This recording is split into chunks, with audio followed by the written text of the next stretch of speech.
हा व्यवसाय सुरू करण्याचं मुख्य कारण म्हणजे मी ज्यावेळी आपला गाव सोडून बाहेर जायचो हा. त्यावेळी प्रत्येक ठिकाणी सुगंधित अशा अगरबत्त्या, धूप मिळायचे, बरोबर कापूर आहे. मिळायचा. भीमसेनी कापूर कुणाला येरमाळ्यामध्ये माहित नव्हता, त्यावेळेस भीमसेनी कापूर आपण दुकानामध्ये आणला. तर बाहेर गेल्यानंतर सुगंधित अगरबत्त्या मिळतात, आपल्या येरमाळ्यामध्ये का मिळत नाहीत हा विचार करून मी हा व्यवसाय चालू केला.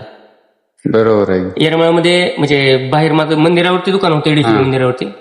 एक या ठिकाणी दुकान चालू करून कमीत कमी 3 वर्षापेक्षा जास्त कालावधी झालाय. हा. पण आता माझ्याकडे बीड जिल्ह्यातलं कस्टमर असतील, हा. आपल्या धाराशिव मधले कस्टमर असतील, बरोबर आहे. सोलापूर मधले काही कस्टमर येतात, तर त्यांचा प्रत्येकाचा एक रिव्ह्यू आहे हम्म. की तुमच्याकडे जे अगरबत्त्याचे सुगंध आहेत हा.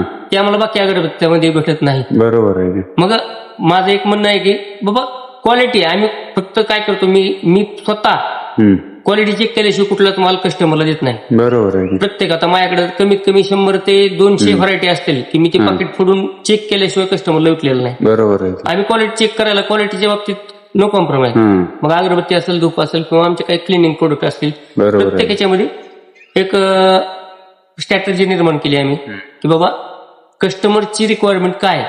भीमसेनी कापूर आम्ही बाकीच्या दुकानदारापेक्षा चांगल्या भावामध्ये देतो. हा. तुम्ही पावशेरमध्ये घेऊ शकता, 50 ग्रॅममध्ये घेऊ शकता. अगरबत्ती पण तसंच आहे, तुम्हाला 10 रुपयापासून पाकिट भेटतं ते पार 675 रुपयापर्यंत पाकिट आमच्याकडे मिळतं.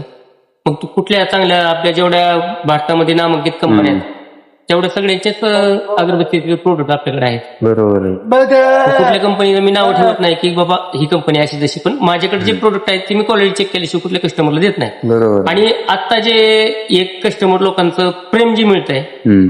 ते माझ्यासाठी लाख मोलाचं आहे. बरोबर आहे.